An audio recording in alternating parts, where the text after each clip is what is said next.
teď nastává taková velmi zajímavá událost, protože se budeme zabývat tím, jak nedostat provizi. Jak prostě nechci peníze za to, že bych něco doporučoval nebo tak, já prostě žádný peníze nechci, nelíbí se mi, že se někde něco odměňuje a tak dále. Máte 3 způsoby, jak se zbavit provizí. Ten první, jsem už zmiňoval několikrát, je, že neuskutečníte 500 korunový nákup. Že prostě zapomenete nakoupit plus zaplatit v daném měsíci,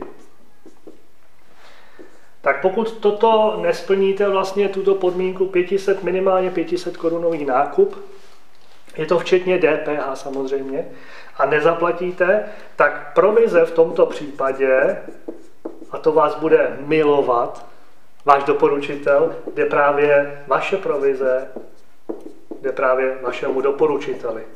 Ale jenom v tomto měsíci, jenom v tom daném měsíci. Příští měsíc už ji zase dostanete. Pokud si vzpomenete, že máte také nějaké zdraví a že se o něj máte starat a máte si koupit nějaké vitamíny a minerály za 500 korun minimálně.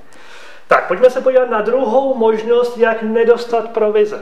Druhá možnost je taková, že je tady potřeba dodržovat to pravidlo 3 přímý, máte do 3. generace provize, nebo minimálně 5 přímých nákupů a máte do 5. generace máte provize.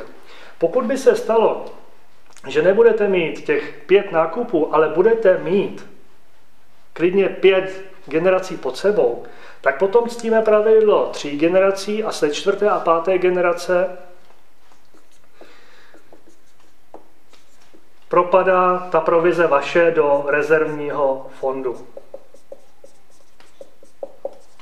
Do rezervního fondu klubu. Rezervní fond klubu je na soudní výlohy pro ty, kteří, kdyby se s náma chtěl někdo soudit, že špatně vyplácíme provize a tak dále, musíme si na to vytvořit rezervní fond. To je humor a legrace.